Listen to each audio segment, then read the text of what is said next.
Hello student, टीके study classes के YouTube channel में सभी विद्यार्थियों का बहुत बहुत हार्दिक अभिनंदन है।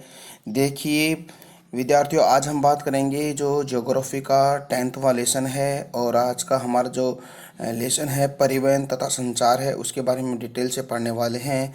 तो विद्यार्थियों, मेरे साथ आप जुड़े रहिएगा और अपना जो टीके स्टडी क्लासेस चैनल है आप उसको लगाते रहे, शेयर सब्सक्राइब भी करते रहिएगा। तो ज़्यादा समय ख़राब ना करते हम सीधे ही टॉपिक पे चलते हैं। तो स्टार्ट करते हैं। आज का हमारा लेसन है परिवहन तथा संचार। देखिएगा, बात करेंगे कि जो परिवहन की जो परिभाषा क्या होती है, यानी कि डेफिनेशंस ऑफ ट्रांसपोर्ट की बात अपन करें तो क्या होता है परिवहन। देखिएगा, परिवहन क्या होता है, सुनिएगा। देखिएगा, किसी भी वस्तु हो या कोई भी व्यक्ति हो, उसको एक स्थान से दूसरे स्थान पर ले जाना या उसको पहुंचाना, वो क्या कहलाता है, परिवहन कहलाता है। देखिएगा, हम कहने का मतलब ये हुआ कि किसी भी वस्तु व्यक्ति को एक स्थान से दूसरे स्थान तक ले जाना, पहुंचाना क्या कहलाता है, परिवहन कहलाता है। ठीक है। यानी कि आप कोई भी जैसे कोई रॉ मटेरियल है और रॉ मटेरियल को फाइनल प्रोडक्ट में उसको तैयार करके उपभोक्ता तक पहुंचाना क्या कहलाता है, परिवहन कहलाता है। ठीक है। किसी भी देश में परिवहन तंत्र की सघनता, या कि कहने का मतलब है कोई सा भी एक देश हो, उसमें जो परिवहन है, ट्रांसपोर्ट का जो जाल है ना, तो उसका उसकी तंत्र की सघनता हो और आधुनिकता यहाँ के आर्थिक विकास का संकेत है।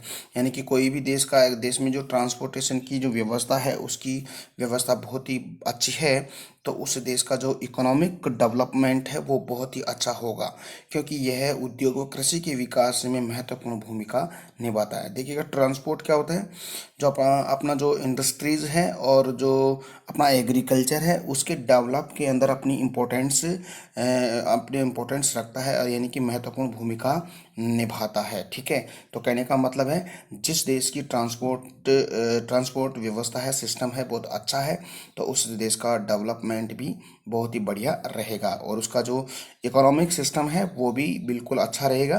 तो फ्रेंड्स, परिवहन होना ज़रूरी है। ठीक है। अब बात करते हैं परिवहन तंत्र के विकास को प्रभावित करने वाले कारक। देखिएगा, जो ऐसे कौन कौन से जो कारक हैं जो हमारे ट्रांसपोर्ट को इफ़ेक्टिव करते हैं, प्रभावित करते हैं। तो फ्रेंड्स, इसके अंदर जो मैं आपको बता रहा हूँ, इसमें आप रेल यातायात ले लीजिएगा, अपना जो सड़क परिवहन ले लीजिएगा, रेल परिवहन ले लीजिएगा, है ना। तो ये सारा का सारा ये उन सबको इफ़ेक्टिव करेगा। ठीक है। तो मैं अलग अलग ना पढ़ा के यहीं पे पढ़ा देता हूँ। ठीक है। देखिएगा, परिवहन तंत्र के विकास को प्रभावित करने वाले कारक कौन कौन। सबसे पहला जो कारक है दोस्तों, वो आपका भौतिक कारक है। देखिएगा, भौतिक कारक हमारे ट्रांसपोर्टेशन को कैसे इफेक्टिव करता है। देखिएगा, लगभग 50% से अधिक रेल मार्ग उत्तरी भारत में, ठीक है भाई, हमारा जो उत्तरी भारत है, उत्तरी भारत में लगभग 50% रेल मार्ग है, क्योंकि आपको पता है कि उत्तरी भारत एक समतल मैदान है, जिसको हम उत्तरी भारत का विशाल मैदान कहते हैं। तो इसीलिए वहाँ पर रेल परिवहन बहुत अच्छा है। अगर हम दक्षिण भारत की बात अगर करें तो वहाँ पर आपको होता है प्रायद्वीप का पठार है ना, तो समतल आपका लैंड नहीं है, इसलिए वहाँ पर कम उत्तरी भारत से कम ट्रांसपोर्टेशन व्यवस्था है, यानी कि रेल परिवहन कम है। कच्ची सड़क सर्वाधिक मैदानी भागों में, अधिक पक्की सड़कें पठारी भागों में। इसका भौतिक कारक है जो, अगर सड़क परिवहन की एक बात अगर करें तो जो कच्ची सड़कें होती हैं दोस्तों, वो मैदानी भागों में बनाई जाती है, लेकिन जो पक्की सड़कें होती हैं वो पठारी भागों में बनाई जाती। क्यों बनाई जाती है? क्योंकि पक्की सड़कें बनाने का प्रमुख रीज़न क्यों है, क्योंकि पठारी भाग है दक्षिण भारत का, और वहाँ पर जो सड़क बनाने में ज़्यादा व्यय नहीं लगता है, यानी कि खर्चा नहीं आता है। ठीक है। तो इसलिए ये भौतिक कारक भी हमारी जो ट्रांसपोर्ट है उसको इफेक्टिव करता है। ठीक है। इसके बाद हम देखते हैं जो सांस्कृतिक कारक की चर्चा करते हैं, यानी कि सांस्कृतिक कारक की चर्चा करें तो पश्चिमी रेगिस्तान में कम विकास हुआ है। देखिएगा, आपको पता है कि पश्चिमी रेगिस्तान हम यूँ कह सकते हैं, राजस्थान का जो पश्चिमी क्षेत्र है, हमारा भारत का पश्चिमी क्षेत्र है, वहाँ पर जो ट्रांसपोर्ट का जो विकास है बहुत कम हो पाया है, क्योंकि वहाँ पर दोस्तों जनसंख्या का जो निवास है, यानी कि जनसंख्या यानी कि पॉपुलेशन बहुत कम है, इसीलिए वहाँ पर जो परिवहन का जाल है वो बहुत कम है। ठीक है। तीसरी बात अगर करें तो दोस्तों, आर्थिक कारक भी इफ़ेक्टिव करता है। कैसे इफ़ेक्टिव करता है? क्योंकि जो आर्थिक कारक की चर्चा करें तो खनिज और औद्योगिक बहुलता वाले क्षेत्रों में परिवहन मार्गों का विकास अधिक होता है, ठीक है।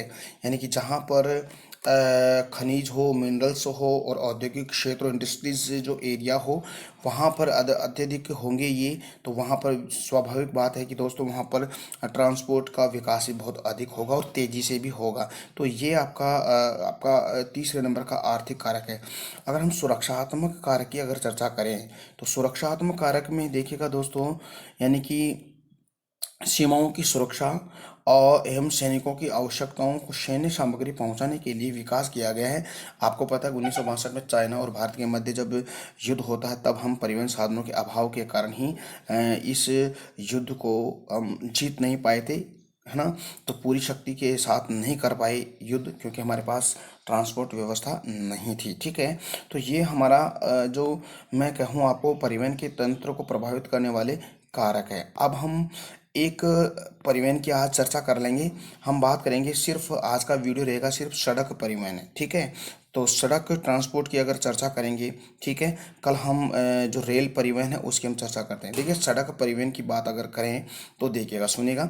भारत में सड़क परिवहन का महत्व आदिकाल से रहा है, बिल्कुल सही बात है कि आप देखिएगा भारत में सड़क परिवहन है उसका बहुत पहले यानी कि प्राचीन काल से इसका महत्व रहा है। यह परिवहन के अन्य साधनों का आधार स्तंभ है और सभी जो परिवहन जैसे रेल परिवहन है और भी परिवहन है उनका आधार स्तंभ हम सड़क परिवहन को हम कह सकते हैं, ठीक है।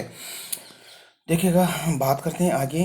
देखिए भारत विश्व का तीसरा सबसे बड़ा सड़क नेटवर्क वाला देश है। अगर विश्व स्तर की अगर चर्चा करें तो नेटवर्क की बात करें यानी कि सड़क जाल की अगर बात करें तो एक नंबर पे आपका यूएसए, दूसरे नंबर पे आपका चाइना और थर्ड नंबर पे अपना इंडिया आता है। यानी कि नेटवर्क यानी सड़क नेटवर्क की चर्चा करेंगे तो यूएसए का फर्स्ट नंबर आता है, यूनाइटेड स्टेट ऑफ अमेरिका का पहला स्थान आता है, फिर दूसरा चाइना का और हमारे भारत का तीसरा स्थान आता है, यानी कि सड़क जाल में, सड़क नेटवर्क में। भारत में सड़कों की व्यवस्था मोहनजोदड़ो, देखिए भारत में जो सड़कों की जो व्यवस्था है मोहनजोदड़ो, आपने सिंधु घाटी सरस्वती सभ्यता के बारे में सुना होगा। तो हमारा जो मोहनजोदड़ो है ये हमारे पाकिस्तान में है और हड़प्पा है, ये हड़प्पा भी पाकिस्तान में। इसकी खुदाई में दोस्तों हमें सड़कों का पक्की सड़कों का हमें पता चला है। कहने का मतलब है आज से लगभग 5 से 8 हज़ार वर्ष पहले भारत में पक्की सड़कें मिल चुकी मतलब बन चुकी थी दोस्तों, ठीक है। तो आपने शायद मोहनजोदड़ो में पढ़ा होगा, यानी कि राष्ट्रीय जो राजमार्ग था, यानी कि सड़कें समकोण पर काटती थी गलियों की तरफ, ये जो जो घर होते थे वो गलियों की तरफ खुलते थे, मेन यानी कि जो मेन सड़क थी उसके ऊपर नहीं खुलते थे। तो ये मैंने आपको हिस्ट्री के अंदर पढ़ा चुके हैं, तो वहाँ पर आप जाइएगा और जो सिंधु घाटी सरस्वती सभ्यता उसको पढ़ेगा, जिससे हमें सड़क परिवहन के बारे में डिटेल से पता चल जाएगा, ठीक है। तो अभी वापस लौट आ जाइएगा अपने भारत की ज्योग्राफी के अंदर, 12th क्लास की ज्योग्राफी के अंदर। देखिएगा सड़क परिवहन का क्या महत्व, अब देखिएगा सड़क परिवहन की क्या इंपॉर्टेंसता है उसकी हम चर्चा कर लेते हैं। देखिएगा फर्स्ट अगर देखें तो उपभोक्ता को घर तक पहुंचाना, बिल्कुल सही बात है कि जो उपभोक्ता होता है उसको घर तक पहुंचाना सड़क परिवहन का ही है। उच्चावच भूमि पर भी सड़कों का निर्माण किया जा सकता है, यानी कि जो भूमि जहाँ पर उबड़ खाबड़ होती है वहाँ पर भी हम कह सकते हैं कि सड़कों का जाल बिछाया जा सकता है, ठीक है। जैसे हम बात करें तो हमारे जो दक्षिण भारत है प्रायद्वीप का पठार है, वहाँ पर जो भूमि समतल नहीं होने के कारण फिर भी हम वहाँ पर पक्की सड़कें डाल देते हैं, ठीक है। और दूसरी बात, तीसरी बात अगर हम करें तो दोस्तों तीसरी बात अगर करें तो कृषि उपकरण, बीज, खाद को खुले व अतिरिक्त उत्पादन को बाजार तक पहुंचाने में भी सड़क परिवहन सहायता करता है। शीघ्र ही खराब होने वाली वस्तुओं का परिवहन हम कर सकते हैं। साथ ही सड़क निर्माण और मरम्मत का खर्च अन्य परिवहन साधनों की अपेक्षा बिल्कुल कम है। यानी कि जो अगर सड़क परिवहन का जो खर्चा आता है मरम्मत का, ठीक है, उसको दोबारा से ठीक करने का, तो उसमें खर्चा बहुत कम आता है। जैसे हम कह सकते हैं जैसे रेलवे परिवहन का अगर खर्चा सड़क परिवहन से बहुत ज़्यादा है, तो सड़क परिवहन का खर्चा कम आता है मरम्मत के अंदर। कम दूरी के लिए आदर्श परिवहन का साधन, यानी कि जो कम दूरी के लिए ये सड़कें बनाई जाती है लेकिन अधिक दूरी के लिए नहीं बनाई जा सकती है। इसकी सातवीं विशेषता है कि युद्ध एवं अकाल प्राकृतिक आपदा के समय सड़क मार्ग ही सदैव उपयुक्त उपयुक्त रहते हैं। यानी कि जब युद्ध होता है, अकाल होता है, अकाल पड़ता है, तो ये सड़क मार्ग ही सबसे उपयुक्त राजमार्ग है। ठीक है, तो ये तो हमने बात कर ली है दोस्तों, जो सड़क परिवहन का महत्व की बात कर ली। अब भारत में सड़कों के प्रकार की बात करते हैं। देखिएगा, जो सड़कों के प्रकार की बात अगर करें तो देखिएगा, इसको 5 प्रकारों में डिवाइड करके हम पढ़ेंगे। देखिएगा, सड़क मार्ग का उपयोग एवं महत्व की दृष्टि से भारत में 5 प्रकार की सड़कों का निर्माण किया गया है। देखिएगा, 5 प्रकार की सड़कें कौन सी है? राष्ट्रीय राजमार्ग, नेशनल हाईवे। दूसरा है राज्य राजमार्ग, SN यानी कि स्टेट हाईवे। और तीसरा है आपका जिला सड़कें यानी DSN, डिस्ट्रिक्ट हाईवे। ठीक है, DN डिस्ट्रिक्ट हाईवे। और एक होती है ग्राम सड़कें और एक होती है सीमावर्ती सड़कें। ठीक है, तो मोस्टली हम जो राष्ट्रीय राजमार्ग के बारे में डिटेल से पढ़ेंगे, और जो आपकी जो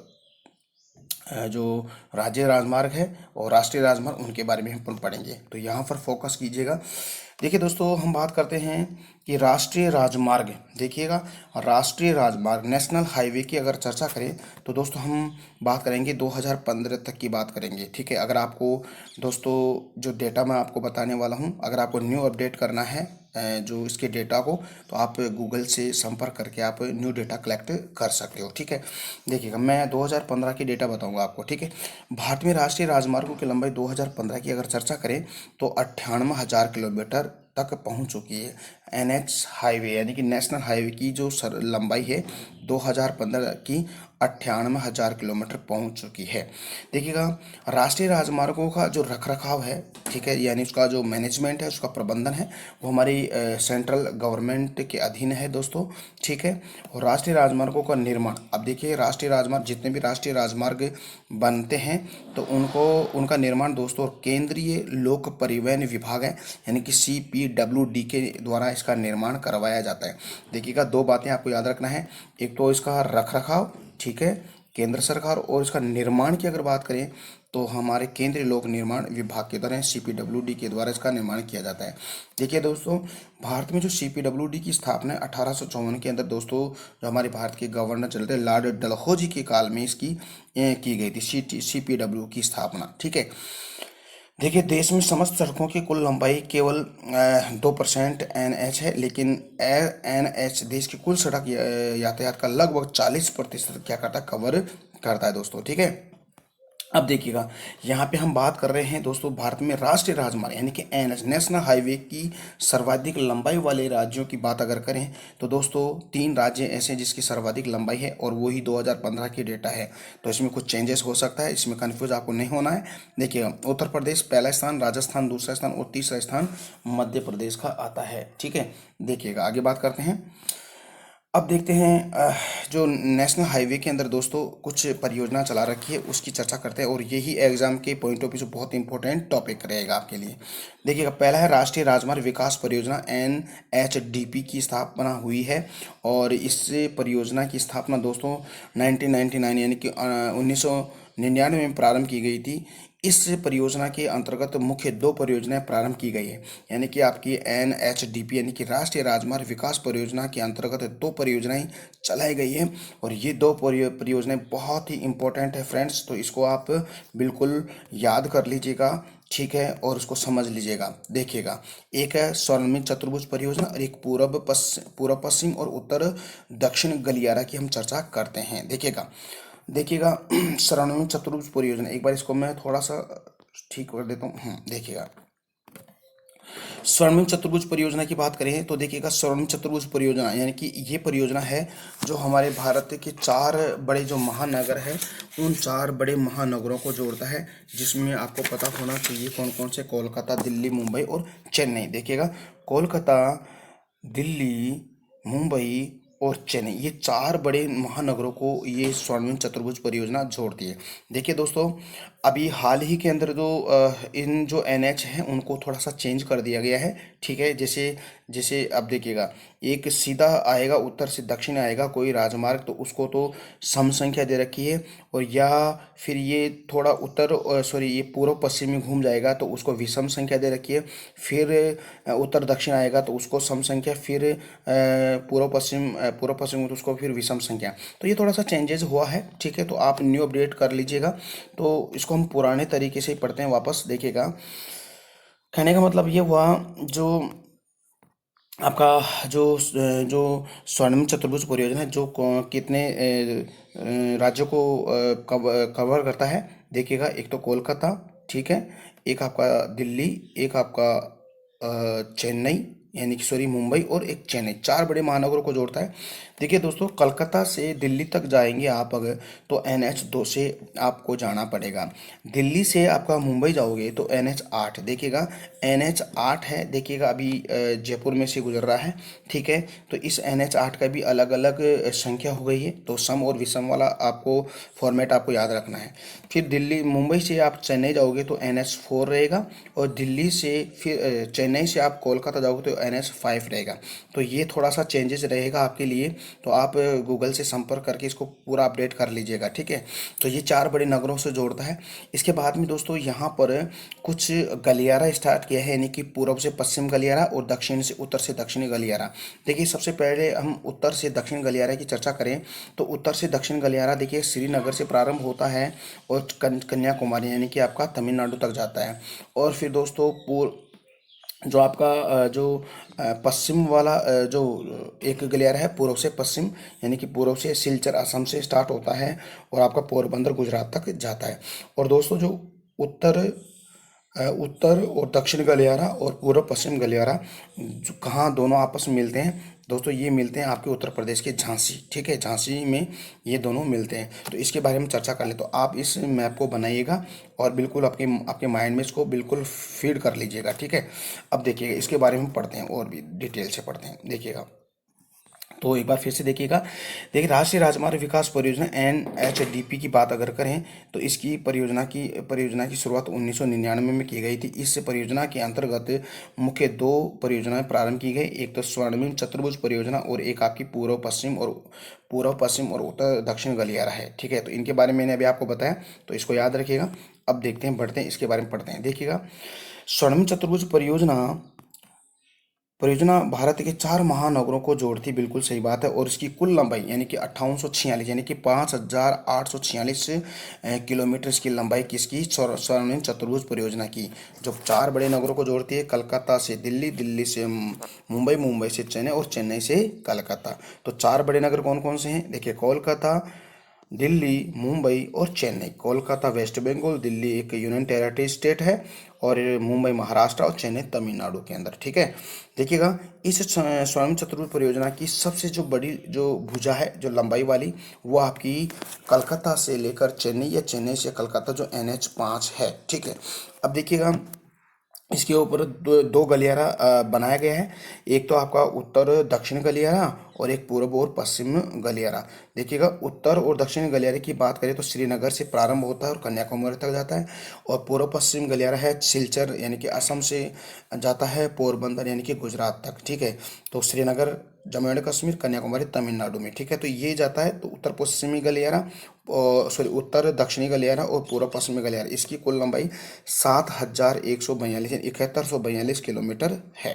देखिए, NHDP का विकास भारतीय राष्ट्रीय राजमार्ग प्राधिकरण द्वारा किया गया था। भारतीय राष्ट्रीय राजमार्ग प्राधिकरण के द्वारा NHDP का विकास किया जा रहा है, और इस वित्तीय व्यवस्था है वो ईंधन, टोल टैक्स वगैरह के द्वारा होती है। देखिएगा, जो NHDP का जो खर्चा है वो आपको पता है कि जैसे ईंधन कर, यानी कि आपके जैसे आप पेट्रोल पंप पे जाते हो पेट्रोल डलवाने के लिए, डीजल डलवाने के लिए, तो वहाँ से आपको इसके टैक्स के रूप में आपको देना पड़ता है, ठीक है। और टोल टैक्स आप जानते हो, वहाँ से भी इसका खर्चा निकलता है दोस्तों, तो याद रखिएगा। अब देखिए, ये तो हमने राष्ट्रीय राजमार्ग की चर्चा कर ली है। तो फ्रेंड्स, ये आपको ये चीज़ें समझ में आ रही है, ठीक है। उम्मीद करता हूँ कि आपको ये सारी सारी बातें समझ में आ गई है। तो दोस्तों, मेरे साथ आप जुड़े रहिएगा और टीके स्टडी क्लासेस चैनल उसको आप लगातार शेयर सब्सक्राइब भी करते रहेगा। अब दूसरा, स्टेट हाईवे यानी एनएच, नेशनल हाईवे की चर्चा हमने कर ली है। अब स्टेट हाईवे जो राज्यों के अंदर, उसकी बात अपन करते हैं। देखिए, ये सड़कें जो राज्य के सभी जिला जो मुख्यालय होते हैं उनको जोड़ती है, जिसे हम कह सकते हैं राजधानी को कहते हैं, ठीक है। जैसे मान लेते हैं कि जो राज्य राजमार्ग है, यानी कि राज्य राजमार्ग जैसे हम राजस्थान की चर्चा कर लेते हैं, तो राजस्थान के अंदर 33 जिले हैं, और 33 जिले में जो एस है, यानी स्टेट हाईवे, वो उस राज्य के मुख्यालय यानी कि हेड क्वार्टर, जिले का हेड क्वार्टर है। जैसे राजस्थान का हेड क्वार्टर कहाँ है जिले का, वो आपका जयपुर है। तो ये जयपुर को जोड़ती है सारी की सारी सड़कें, राज्य वाली, ठीक है। तो कहने का मतलब ये हुआ कि ये सड़कें राज्य के सभी जिला मुख्यालयों को उस राज्य की राजधानी को जोड़ती है।